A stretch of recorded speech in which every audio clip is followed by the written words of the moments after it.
Hello and welcome! Today we're gonna talk about weld-on beadlocks to your steel rims. I'm gonna show you step by step how to install a set of do-it-yourself weld-up beadlocks. But first, the intro.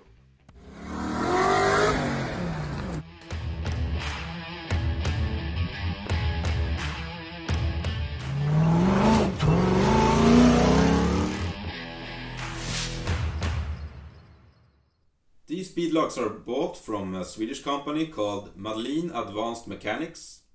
You will find a link in the description to where you can purchase this kit. This kit comes as a do-it-yourself weld kit. That means you need to have a welder, grinder and some basic hand tools.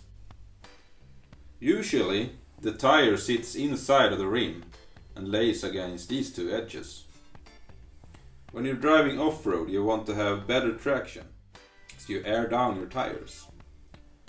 When you air down your tires, the contact path to the ground increases. But doing so, you get less pressure inside the tire. What will happen if you have a very low air pressure is to either that the beads walks away from the surface here and you lose all the air out of the tire, or that the rim will start to rotate inside the tire. The idea with a beadlock is to clamp the tire to the rim to avoid that the rim starts to rotate inside the tire. By moving this bead to the outside of the rim instead, you can clamp it with a beadlock ring, like this. By tightening these bolts, you will clamp the tire to the rim. Another benefit with a beadlock is also that the rim is reinforced, so you will not bend your rim edge if you hit a rock or something. Start by cleaning your wheels.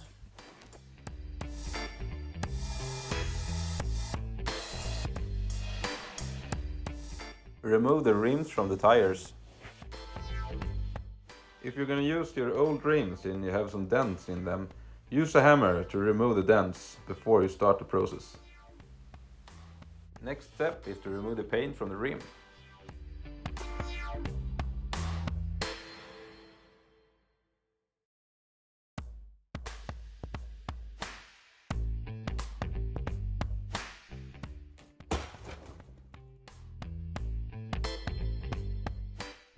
They are made out of high-strength steel called Strenx 650. The benefits using a high-strength steel is that you can use a thinner material. These beadlocks are made out of 3mm steel, and that will save a lot of weight. Another great feature with these beadlocks is the anti-coon tabs.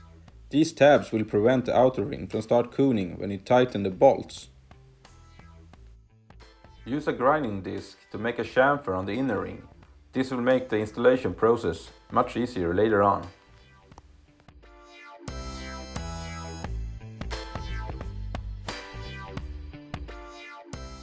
You should also grind the edge of the inner rings for a better weld penetration.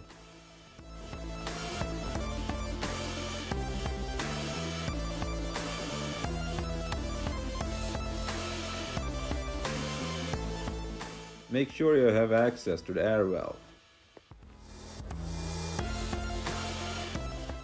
Tack weld the three pieces together, remove the ring from the rim and fully weld it on a working bench. You need to measure and center the inner ring. This step is very important.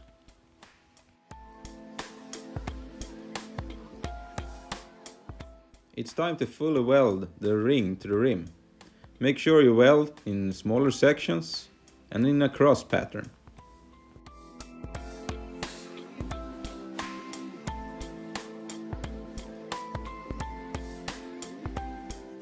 Use a wire brush to clean your welds.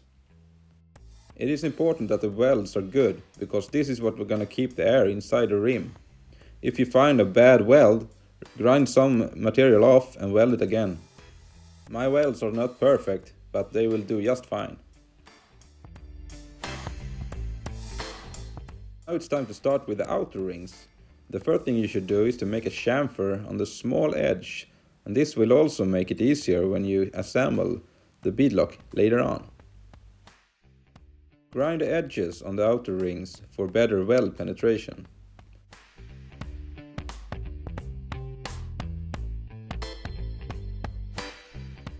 Install the outer rings on the rim and using it as a template.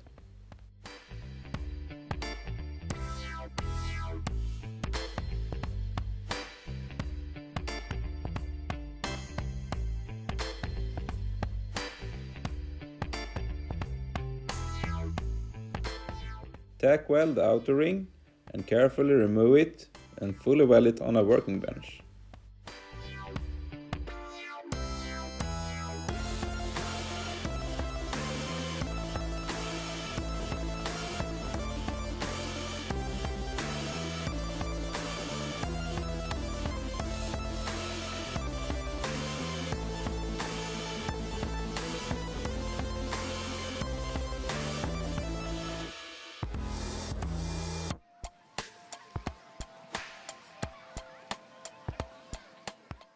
Grind down the welds smooth, and if you've done everything right, it will fit like this to the rim.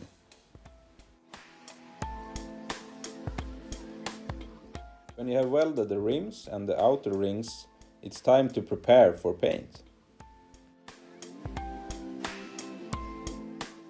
It's up to you to choose what kind of paint you want. You can use either two-way component or powder coating, but I'm gonna use some basic rattle can paint.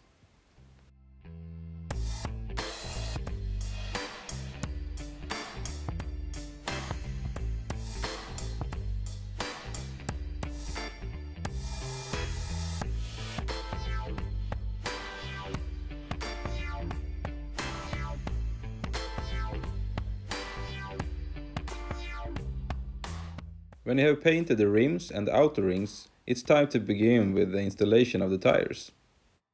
Clean your tire and add some soap water. Then you just throw in the rim. And remember, there's only one side of the rim going into the tire.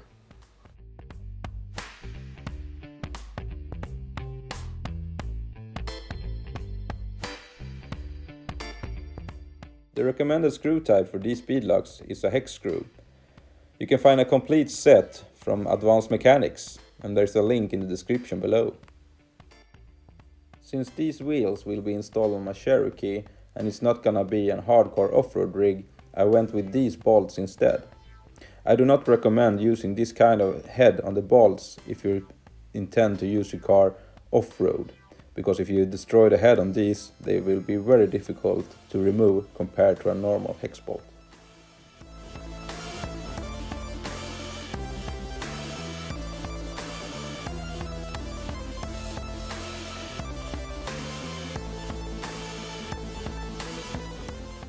When you have installed all the bolts, washers and nuts, carefully tighten in a cross pattern.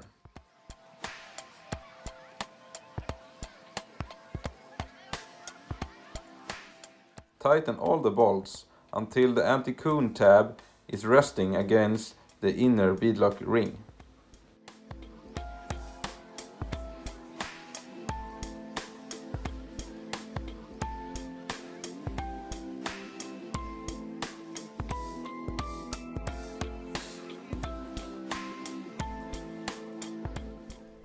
I hope you enjoyed this episode.